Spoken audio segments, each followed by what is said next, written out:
Ja, unë po të bëjmë pyetje ty, se ja bëra dhe Lalës, po ajo e mori si që me në njërë gjerat kështu. Dëgjuam Sali Berishin që flisë në konferencë shtypi për një orë 400.000 euro. Pastaj Flamuri e bëri 500 atë, e rriti vlerën e orës, orë e shtajnë shumë 500, edhe orë me diamante që ja kanë sjellë Edi Ramës.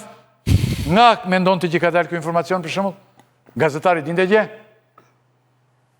Gazetari më tha që, po patjetër, gazetari italian më tha se ka nisur të hetoj nga ana profesionale si gazetar investigativ për takimin e Arubës, pas një uftimi që ai ka kryer në Vlorë, ku ka dëgjuar për këtë takim nga kolegë gazetar shqiptar. Ka shkuar në Vlorë dhe ka parë pasurin, apo pronat, apo villat, apo hotelet, nuk e di çfarë ka zoti Artur Shehu në Vlorë, dhe aty i kanë lidhur të gjitha dyshimet për të hyrë në kontakt me antimafia italiane, me prokurorin e çështjes dhe të dëshmojë gjithçka që ka shkruar në këtë libër. Unë mendoj se më shumë se ora duhet të na shqetësoj fakti që Artur Shehu vijon të ketë bizneset e tij, të paktën në diendin time janë rreth Alba, ja të lutem. Ne jetojmë në një vend ku politika, më së shumti, nuk duhet bëj dallime as majtas as djathtas, por kur nuk ka kazus, ose kur do të mbuloj një gjë, shpik dhe rrit gjëra të tjera, në dëm të interesit publik. Për shembull, Alba, se ti jeton më së shumti atje, dhe jo këtu, për shembull këtu shumë e vështirë të flitet për kullat e larta, që kanë pushtuar Tiranën. Ata që japin jo, s'flasin, majoranca, por dhe opozita nuk flet, kyçgojnë. Nësa një orë... Dhe për një kull... Një minut. Për një kull të tillë... Një minut.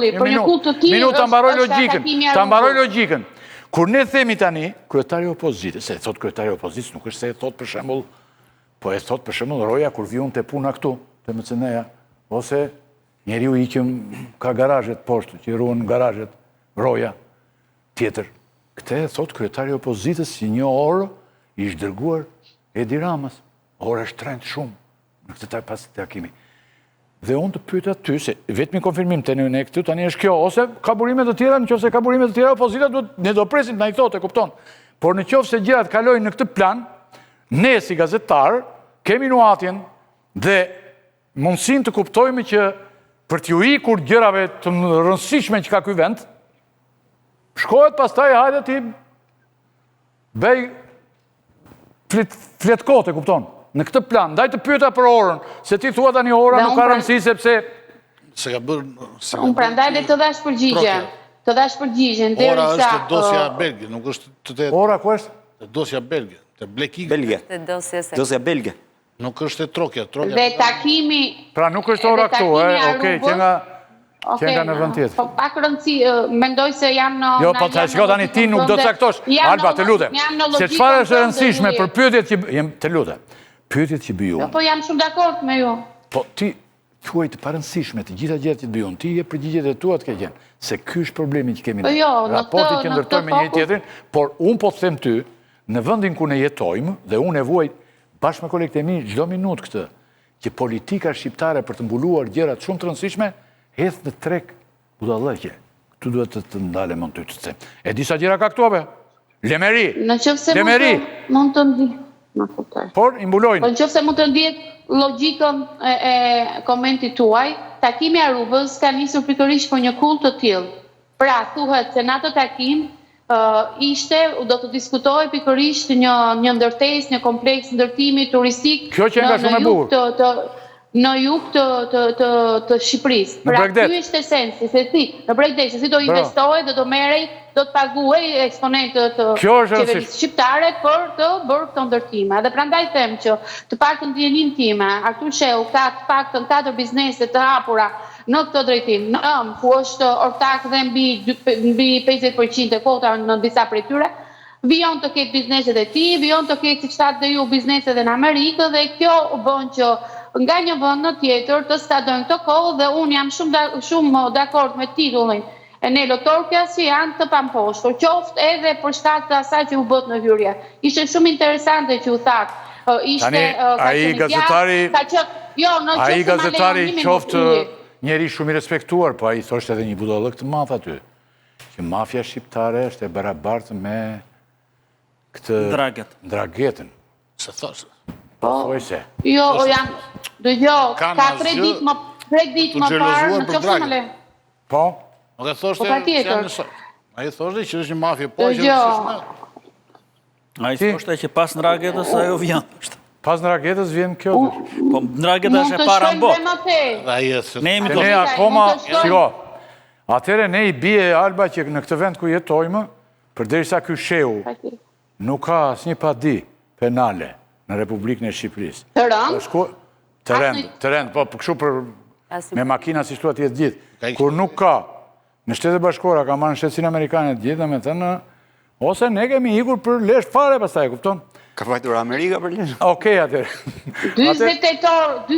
40 tetor më parë, ylli për të ndjekur dhe komentin e Ambilekajt në studio, është Nikola Gratieri që ka bërë një deklaratë sa i takon këtij krahasimi me Dragetën, e ka bërë ke Lasete, nëse nuk të gjeni mund t'ju sjellun si video, dhe ka thënë që ka ndodhur ajo që ka ndodhur gjatë vitit të fundit është sepse Drageta e ka hequr rolin e saj si transport, apo si thuash ekskluzivitet për transportin e kokainës nga Amerika Latine dhe Europës. Dhe e ka këtë transport e ka tashmë në menaxhim mafia shqiptare. Shqiptar dhe Marazes. A i thot për mafia shqiptare dhe unë citoj fjalë për fjalë të tij. Dhe sa i takon Dragetës është pozicionuar apo merret më shumë me mënyrën se të ricikloj të fitimet kokainës jo vetëm në Itali, po kudo në botë. Pra të gjej rrugët dhe mënyrat më diabolike ose më të përshtatshme për të rritur të fitimet e trafikut të kokainës. Dhe sa i takon do t'ishte kënaqësi nëse ju e keni kohën që të na ndiqni të bashkë me ne dhe të ndryni dhe në njëherë tjetër te kjo pjesë e emisionit, se për këtë do ta kemi përgjithsisht. Nëse mund të shtoj dhe një gjë. Pasi të fut dhe kolegët e tjerë, po? Faktin se ju atë bët një prekje shumë interesante kur thatë që ka qenë më përpara me të djathtë, ka qenë në kundër Zanit etj. Gjatë këtyre vitet e eksperiencës punës, besoj se dhe Lindita që është në studio mund ta konfirmoj, kam kuptuar se klanet mafioze shqiptare, sidomos klanet shqiptare, nuk u intereson më mafia djathta, u intereson paraja. Ata e dinë se tashmë para në dorë e ka Edi Rama dhe në këtë moment ato me qeverit. Bravo. Unë jam në dispozicion, mund t'ju ndjek me shumë kënaqësi, patjetër këtu jam. Faleminderit, atëherë do t'jesh me ne, do na ndjekësh dhe do të ndrysh. Zonja Qela, ju keni vite që investigoni krimin dhe lidhjet e krimit organizuar me pushtetin. Çfarë dini ju për këtë takim në Aruba